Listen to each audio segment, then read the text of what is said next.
Bricks and Minifigs is your one-stop shop for all things Lego. Hit the link below to find a store near you. Hi there, I'm Chris McGee, from Johannesburg, South Africa, sitting at Brickfair 2023 in Hanlon, Pretoria.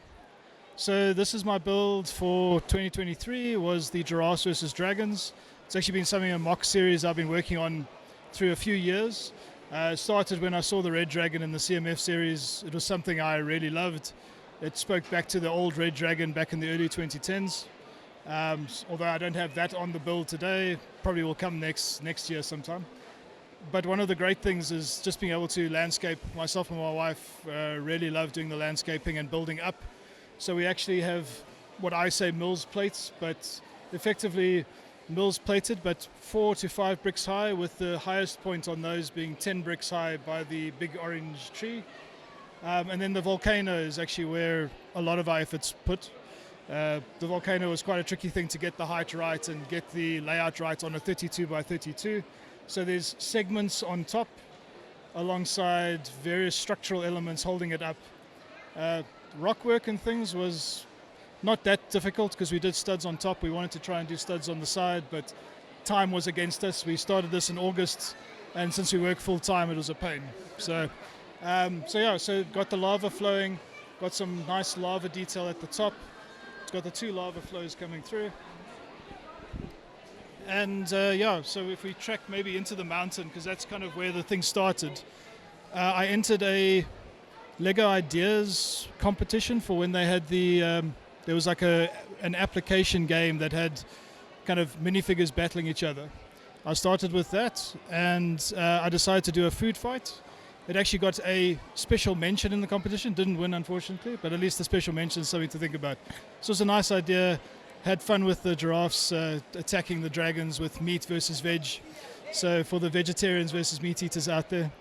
And then, I built the cave back in 2020 during COVID. Was one of the things I'd always wanted to do, was a nice lava-filled cave with detail and rock work. So this is where a lot more kind of studs on the side was used. I really enjoyed using the pillars. So basically the old, there's a miner series. Power miners. Power miners, that's the one. And they've got those wonderful kind of detailed wheels that they use. So I used those as kind of pillars that had fallen over in time. So, yeah. So it really went well in terms of getting those details in. You've got various stories on the go. So I try to make it fun for the kids and everything.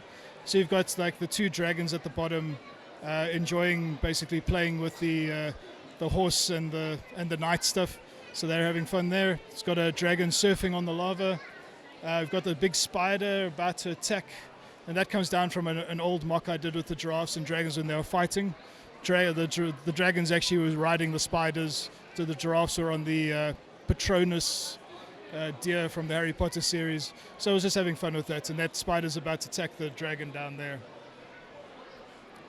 If I move towards the other side, so we did a lot of landscaping and we really wanted layers, so we went from basically 1 or 2 bricks high all the way through to, that's say 5, all plating. Tried to do as much of the landscaping as we could to make it look natural, although it's obviously Lego, so it looks sharp. It looks edgy. So from my side, we have the lavapede, which is something I built up because I wanted some sort of animal within the landscape. So we've got 2 lavapedes, and they're basically nesting. So you see I've basically built those little, well, again, out of the Nexonites kind of rock wheels that they had, built up like a lava pod, what I call them, and that's kind of their birthing chambers. Carrying over, the divide between the giraffes and dragons was always going to be a river, just to give it some form of kind of differentiation. So also the landscaping with the dark tan and tan, and then the rock work and the greenery. The cliff face against the river. So it was always going to be a specific build targeting the differentiation between what the dragons would typically live on versus what the giraffes have. So, and then the giraffes, they feed off the nice yellow and orange branches. And story-wise, I mean, they're just basically, this is now peacetime, so they're just patrolling. And on the side, we've got some giraffes trying to catch butterflies. Got some mushrooms unfortunately, I left my sheep, so I managed to borrow 2 sheep. But I've got the dragon stealing one of the sheep, having fun with that. And yeah, obviously scaring the guards who are patrolling. So yeah. But one of the nicer builds that my wife actually did was the leaf. So she did like a leaf pile where the giraffes are busy playing. And that was something that came up, I think, yesterday morning. So yeah, it's just something that she thought of, and it was a great idea, especially because it's also quite fun because now that's what they're eating. They're busy harvesting it, but they're also having fun roaming in the glory of it. But yeah, so I mean, we did the hardest part of it was the mountain.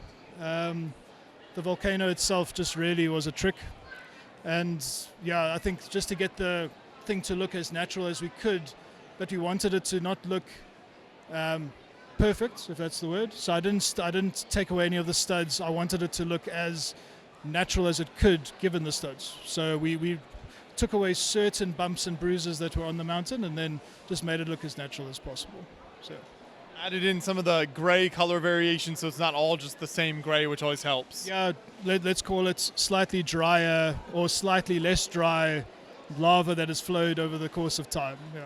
Oh, and I forgot to mention the dragon head, but the dragon head was a nice thing that I wanted to add. It became a bit big, but I think for what it is, at least the crowds can partially see it now. But I also wanted to offset that in the color tone, because grey on grey, it actually didn't stand out as well as, even now with the shading as I'm looking at it, it actually looks a bit dull. So you have to kind of point it out to people sometimes if they're not looking. So, yeah. So how did you decide on these two warring factions here for the build? So I used the term G-Ragan Wars, so G-I Ragan, so that you replace the D. It just made sense. It sounds crazy, but it just made sense. So there you go. And both, very colorful, fun characters to look at here, so they really make for some fun scenes. Yeah, no, definitely. So the scenes itself were put together in the last few days. We didn't overthink them, so we have some, like I said, like the dragons just bathing in the lava flow as it's coming into the water. It was just a simple thing that we said, why not? It was never meant. We wanted to build as many stories in a minute area as we could. So even though there's a painter by the giraffe painting the actual mountain and all that, that is just something that I built together, and I thought I want this on there. But as a story, it works on its own. So there's no overarching story apart from the food fight in the cave itself. The rest were just minor stories as you go through the area. So.